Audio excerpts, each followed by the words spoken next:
What's up, everybody? Matt Moran here for another weekly update. So there's lots of exciting news to go over here this week, as well as some crazy stuff here that happened in the car world this week. But before I get into the car news, I first want to mention I'll be doing my usual weekly live stream here on Sunday night at 9 p.m. Eastern time. So join if you can. It's always a fun time hanging out and talking cars with all of you. But getting into the news here this week, the first thing I have to say is that there's a little correction on last week's headline story. So there was a report put out by Autocar claiming that the Mercedes-AMG C63 was going to be getting the V8 engine that the CLE is getting. And it kind of made sense, you know, that the CLE is getting it. And no one wants the C63 in its current form. So putting the V8 in seemed like it made sense. But this week, Motor One got official word from AMG that is not happening. They're not putting the V8 in the C63. Now, they said other models will get the new V8 in the future, but as far as what changes, if any, are coming to the C63, they aren't saying. But they say it's not going to get that V8. So, and it's often rare that a manufacturer actually squashes things that definitively. So the fact that they're coming out and saying, no, that's not happening, is a bit of a bummer, but, you know, good to get that clarification so they're not getting people's hopes up here. Yeah, so sad to hear that it's not getting it. And so if you want a V8 in that, you know, lower Mercedes group, you're going to have to get the CLE, it seems. But for some much better news about something that almost certainly is getting a V8 engine, a since-deleted Reddit post claims to have shared a memo from a UAW branch that claims that the Dearborn engine plant that builds the F-150 Raptor R engine will be adding an afternoon shift to its niche assembly line due to an expected volume increase for a potential 2026 Mustang Shelby GT500, the official one, not the Shelby American crap, but the real Shelby. And apparently this memo also said, I can't wait until we start building engines for such an iconic vehicle with an engine that will be named Legend. And so, I mean, oftentimes I haven't seen memos that say I'm excited. So maybe this isn't legit. We will see. It has, you know, since been taken down. But you know, if this is true, that's the first time we've seen Legend as an engine name here for the Ford. Kind of fits with, you know, the naming schemes they've often gone for. And when Motor One asked Ford about this, they just said they don't comment on speculation. So they didn't squash it, but, you know, they're not saying any confirmation either. And, you know, I mean, the sooner it comes, the better, because Mustang sales are doing terrible, even so far this year. Compared to even winter sales of last year, sales are down 34%. And so, you know, they need something to freshen it up. I think everyone that wanted a dark horse and all those others have already gotten them, and everyone else just thinks it's too expensive. GT500 won't help that, but at least it'll, you know, get some of those, you know, people willing to spend the big bucks on Mustangs, get them out of the woodwork and into a new Mustang here. But anyway, moving on here.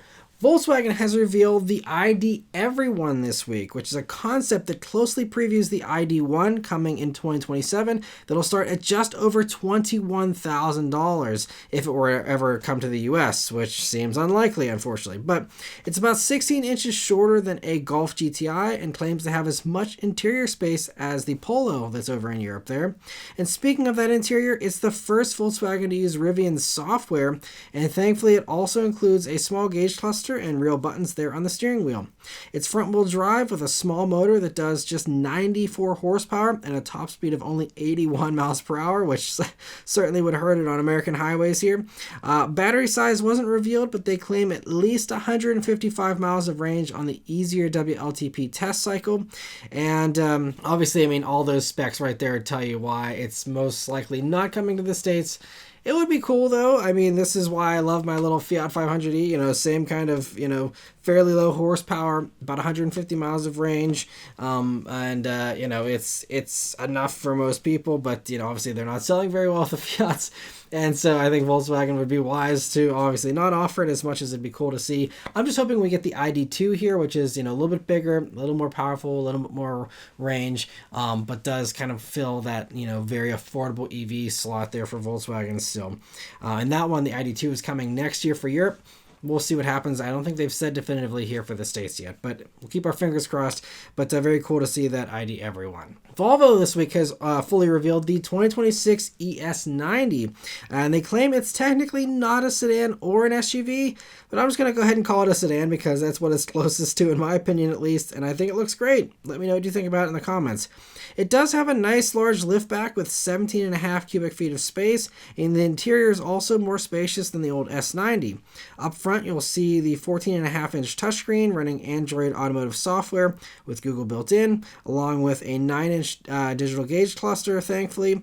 And unlike the EX90, the screen sits on top of a new ledge with storage underneath there, and there's a beautiful new Bowers & Wilkins center speaker as part of the new 25-speaker system in this car. Like I mentioned with previous teasers for this car, it has more computing power than anything else they've ever done at Volvo, and they say this allows us to further raise the bar on safety and overall performance through data, software, and AI.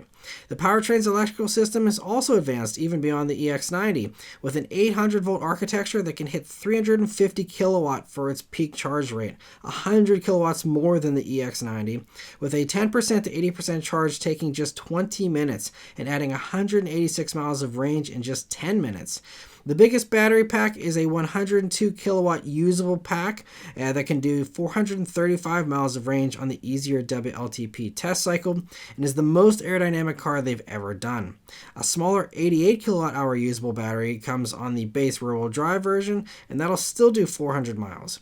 As far as performance, that base rear-wheel drive one does 329 horsepower, the twin motor all-wheel drive one does 442 horsepower, and the top twin motor performance version does a whopping 670 horsepower and does a 3.9 seconds 0 to 60 time while still also doing 435 miles of range. And that is just hilarious to me. I mean, you would think that actually Volvo leadership would discourage so much power because, you know, that kind of goes against the whole safety aspect. You know, I mean, these things are all limited to 112 miles per hour due to the safety thing. So why have so much power? I don't know. I'm not complaining, but, you know, it just seems like they're kind of working against themselves a little bit there with Volvo by making something that fast. Didn't ever expect to see a Volvo 670 horsepower from the factory, but pretty crazy. And so anyway, ordering is open now in various European countries, and it'll come to the US eventually, they say, but they didn't say when. And so we also don't have pricing for that one yet either, but very cool to see that, and hopefully we get it sooner rather than later. During the ES90 reveal, Volvo also teased the EX60 with a brief look at part of the back end there, and that one will arrive in 2026, but so far we know that it'll be on the SPA3 platform that was designed entirely by Volvo in-house without parent company Geely's input, and that it'll have several key upgrades, but that's all we know so far. Obviously it's going to be smaller than the EX90, larger than the EX30, but aside from that, you know, there's not much to go off of just yet. But yeah, looking forward to seeing that one next year. Audi this week has revealed the all-new A6 Avant here, and the reveal of the sedan version will be coming next month, but man, they nailed the reveal spec here with a brown wagon. That's basically every car journalist's dream is a brown wagon, and man, that thing looks glorious in brown. But anyway, it's on the new PPC platform, and it's 2.3 inches longer than the old A6 Avant, although the wheelbase and the width are about the same as the old car. The flush door handles and the body line that flows from the headlights all the way to the taillights are great touches, as are the real exhaust tips that have thankfully made a return here. Inside, it's pretty much copy and paste of what we just saw on the A5 with an 11.9-inch digital gauge cluster, a 14.5-inch touchscreen, and a 10.9-inch passenger display that's optional. And that interior should be quieter though, thanks to 30% more sound deadening compared to the old A6, with no weight penalty according to Audi, along with tighter seals around the windows and doors. The S-Tronic dual clutch has also been altered slightly to minimize transmission noises, so all should be more polished and refined here. Another comfort touch is the glass roof that has 9 individual segments that can be independently switched from transparent to opaque to allow as much or as little light in as you want, and Audi calls this a digital curtain. As far as powertrains, Europe gets a 2-liter Turbo 4 in both gas and diesel versions, both with 201 horsepower, but with 250 pound-feet of torque torque for the gas and 295 pound-feet of torque for the diesel.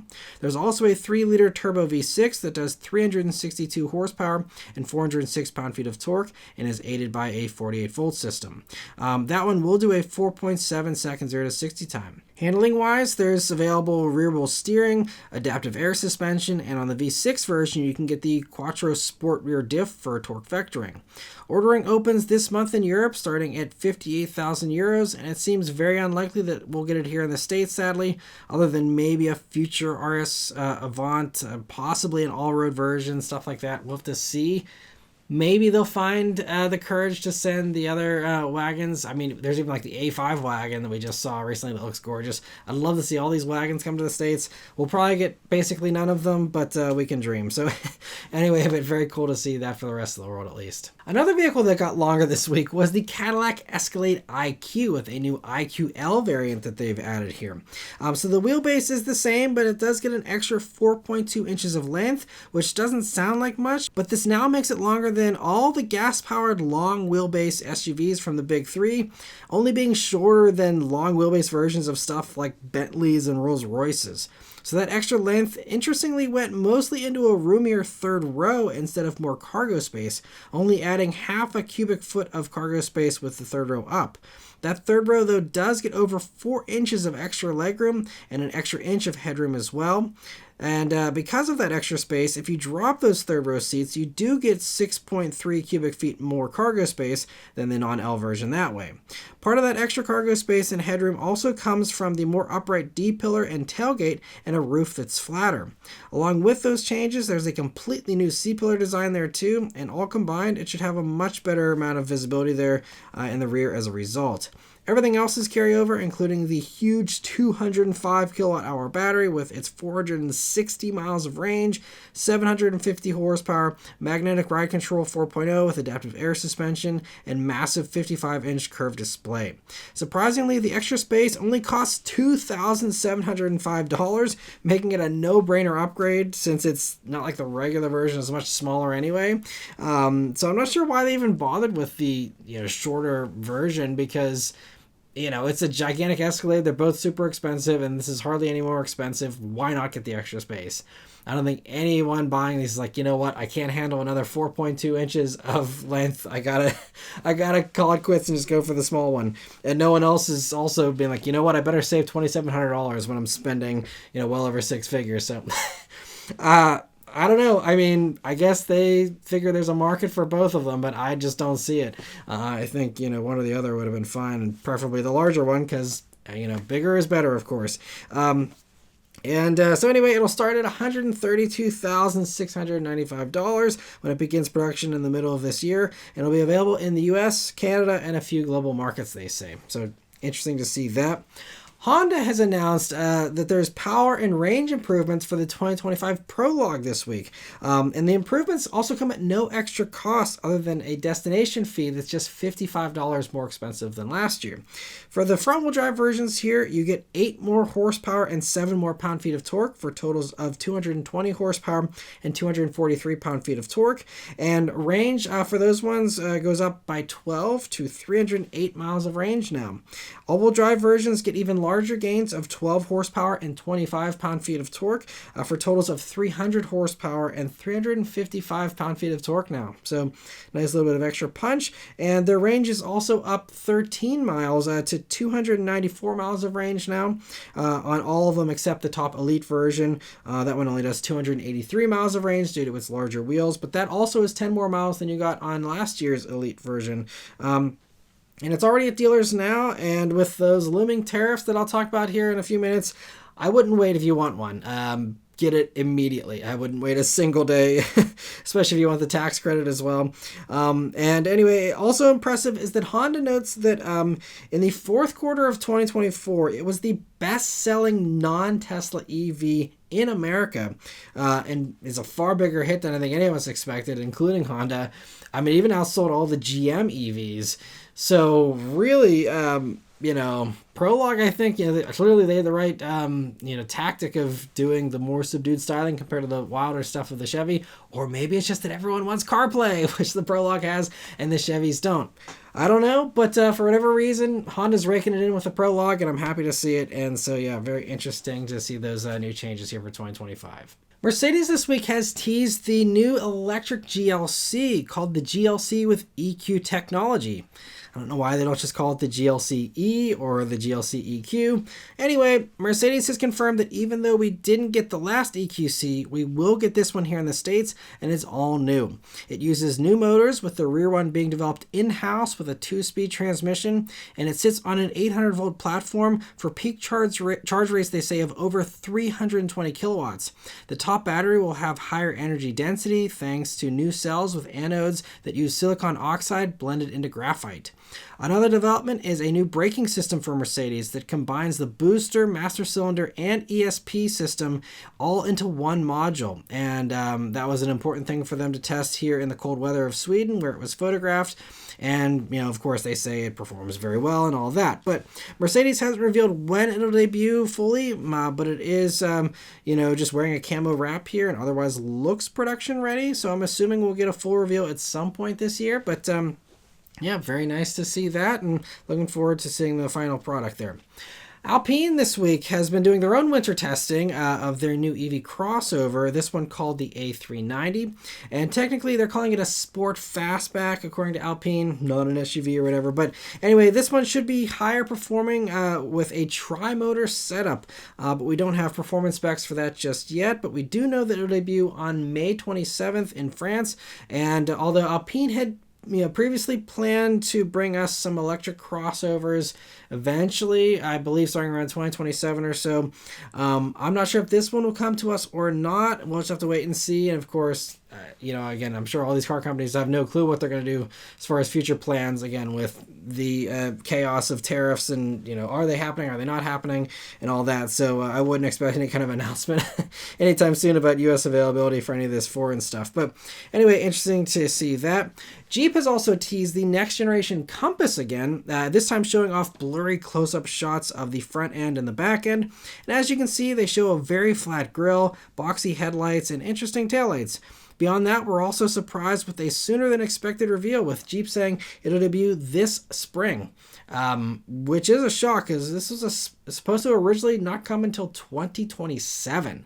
And so I'm not sure how they're able to accelerate the timeline by 2 years outside of just, maybe just reskinning the old one. But I feel like this does seem like it's an all new thing. So I have no clue how they did that. Hopefully we get some kind of answers here during the reveal. But and also even though the reveal is happening this spring, it's not a far off product, with them saying that European production begins this year as well. So, it is actually coming, soon. So that's surprising. And, we might have a little bit of a longer wait for us here in the U.S., and that also will depend on how the tariff situation goes. We could be waiting even longer because Jeep did confirm this is still being built in Italy. And and so far Jeep hasn't shown any indications of changing that plan. So, they sell over 100,000 Compasses every year. And obviously you can't afford to bring those in with a 25% tariff, especially being an affordable, vehicle and having that focus. So we'll see what ends up happening with that one. But cool to see the Compass that somebody will be getting at some point in the future here. In some other Stellantis news here, Autocar is claiming that the electric Folgore version of the Maserati MC20 has been canceled altogether, supposedly due to lack of demand. And Maserati hasn't commented on the report just yet, but this makes sense since, the consensus from other supercar companies is just that most supercar buyers don't want an EV. And, it's understandable here. They want gas engines. And so I think this report makes sense. But again, like all these other reports, it's not confirmed. And, so we'll have to wait and see. But, interesting to hear that. And yes, it's that time of the week where we unfortunately have to talk about tariffs again because they impact car buyers and they impact the industry. So, as many of you know, Trump decided to enact the 25% tariffs that many people said, they weren't going to happen. They happened on Canada and Mexico on Tuesday, and then on Wednesday, Trump decided to issue an exemption for the auto industry after speaking with GM, Ford, and Stellantis. Like a single phone call changed that immediately, but that exemption only lasts until until April 2nd, and according to Trump, the Trump administration is only a temporary thing in order to not put them in an economic disadvantage, because it's presumed that he'll tariff all imports in April. And it makes sense, obviously, for the industry to want to obviously have a level playing field here. If we're all going to get screwed, we're going to get screwed equally, not, having, those companies here that, aren't foreign, getting tariffed a month ahead of everybody else. But, the strange thing, though, was that the White House also said that this was done so that car companies get on it, shift production here to America where they will pay no tariffs.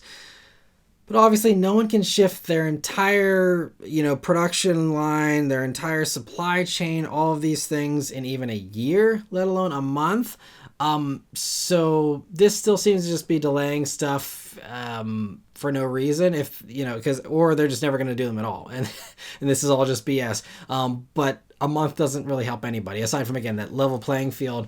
But if this actually happens to everyone in April, this extra month doesn't help, aside from just, the fair treatment there. But anyway, it, definitely is going to screw the whole industry up. And I think this is part of why, again, everyone's pushing this back. Everyone's pleading with him to have some common sense and not, enact these things here. And this is why every stock dumped this week as a result of, all these jitters and stuff. And then after another single phone call with Mexico's president and Canada's prime minister, the Mexican and Canadian tariffs for most everything else have also been delayed another month as well. So it's actually comical at this point, that either this is intentional to play the stock market and someone's making giant amounts of money on these roller coasters we've had all week here and all these stocks, or there is actually a very not thought through plan here that continues to get changed every day based on a single phone call with somebody. And of course every car company and every dealer that's willing to speak up has been, trashing these tariffs here. And there's an interesting report that the Wall Street Journal actually did this week that actually showed an example of how even a piston in a new car potentially crosses borders 6 times just for a piston, with the example here being that they didn't say what vehicle they were referring to here, but this is an actual example of something that a piston starts as raw aluminum that's sent from the US to Canada to be cast.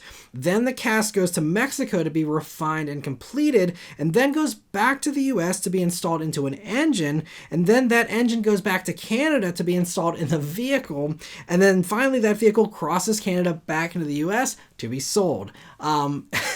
And so of those 6 crossings, 3 of those would have been tariffed. And so as you can see, when you account for all the individual parts that make up a vehicle, not just the big assembly line rolling things down the plant, everything doesn't originate in that factory. There's all these suppliers that produce all these hundreds, thousands of parts for a vehicle from all over the world. And so, this is why all this stuff just sounds like it's coming. These tariffs are coming from people who don't understand supply chains at all, and especially not the ones in the automotive industry here.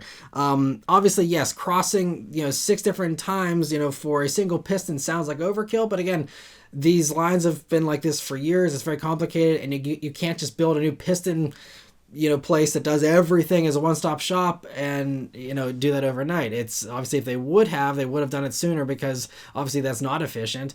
But that's just the way they've been doing it and the way they've needed to do it for so long. And obviously that employs lots of truckers shipping all these parts and stuff as well. So anyway, as you can see, though, when you account for these parts, that is where you can see the tariffs actually could increase prices by more than 25%, because it's not just 25% on that finished car coming into the States, which is bad enough, but then all these little parts that get way more expensive, going back and forth, coming from wherever. Again, it's not every part, and there are some things that are more streamlined, and some vehicles that, don't get tariffed as much, but even the ones that are produced here in the US are going to get tariffed in some degree based on those foreign parts, because not everything is 100% based in the US as far as, the parts content. You can see that on every window sticker, it shows you.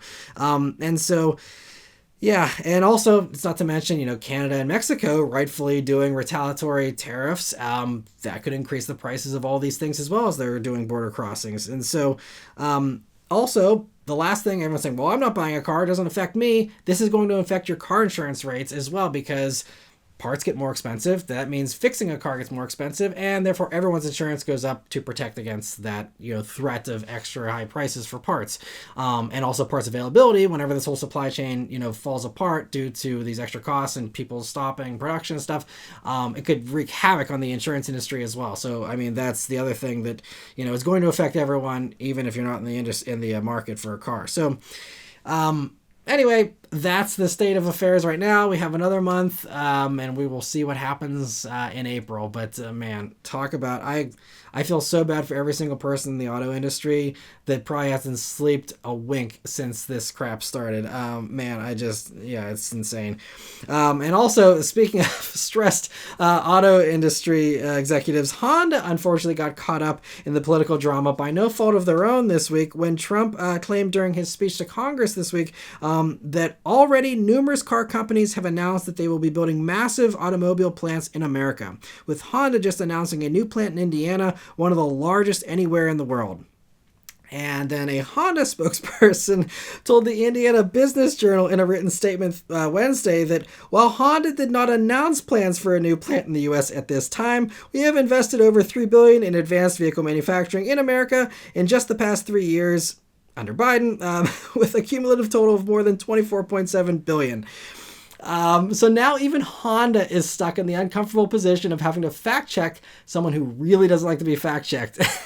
And Honda doesn't want to, pick a fight, but it's like they're not going to, say, yeah, we're doing a new factory, then have every journalist be like, oh, wait, we didn't hear about this announcement. And it's because it didn't happen. It's just another thing that Trump just says. And so I think what Trump was referring to was there was a Reuters report in this past week here that claimed that 3 people familiar with the matter told them that the Civic Hybrid could move production from Ontario to Indiana beginning in May of 2028. Now, that's a realistic timeline for how quickly this stuff can move over. Just switching from Ontario to Indiana, 3 years. That's realistic. And so by that point, I mean, May of 2028, we're going to be, 6 months away from an election for a new president. So that's why none of this stuff makes sense. And these companies are just going to be in a holding pattern because, one, they don't know what actually is happening and what's not happening depending on the day of the week it is. And then also, even if there is a set plan, is that going to pay off, come the end of 2028, and that's really the problem here for all these car companies. But anyway, even if this were true and there was a new factory being built, this isn't a new factory that's happening. If this report does turn out to be true, the Indiana factory already exists and it already makes the Civic hatchback and the CR-V.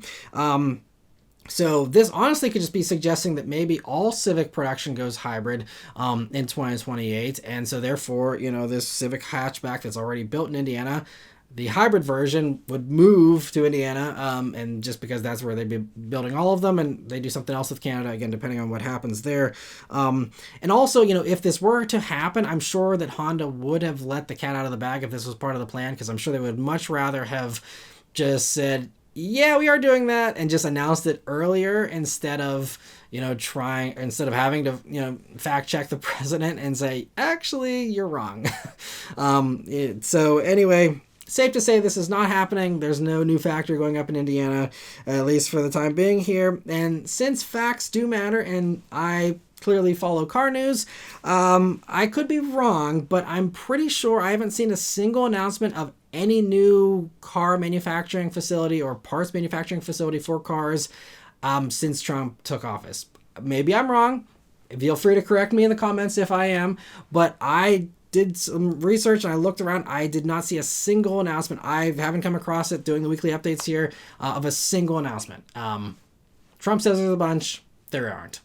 That's just the fact.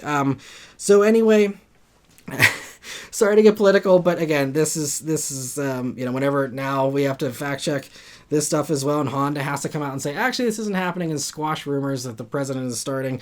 It's important to make sure you guys have the truth here on that. So anyway, for the last news story, non-political here, Nissan officially closed the order books for the GT-R here this week, and this is for Japan, because production for the US versions of the GT-R, that already ended back in October of 2024, but they said that they have filled the order books here for the final GT-Rs. They didn't say exactly how many more they're going to build or what the final tally is for the GT-R for this generation, but they said that order books are full. They didn't say when the last one is rolling off the line, but it's sometime this year here, probably sooner rather than later.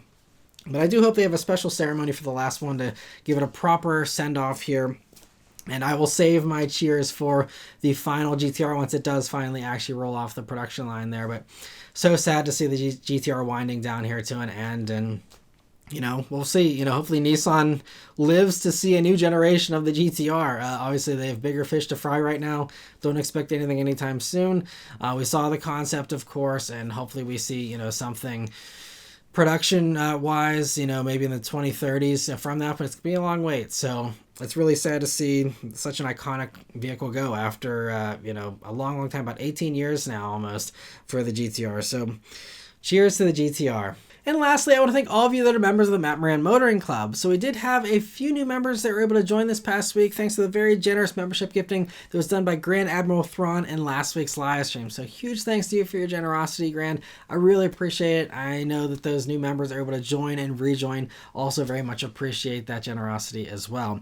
And so I want to give also a big welcome here to the two new members that are able to join here for the first time, Dwayne Turner and Car Geek. I hope you're both enjoying the membership perks so far. Be sure to send me a message if you want to get into the Discord server, and be sure to join in on Sunday's live stream if you can, where those members always do get that priority answering. And if you'd also like that priority answering as well as all the other perks that come with being a member, there's always join buttons here on the video page, on the channel page, and a link in the description.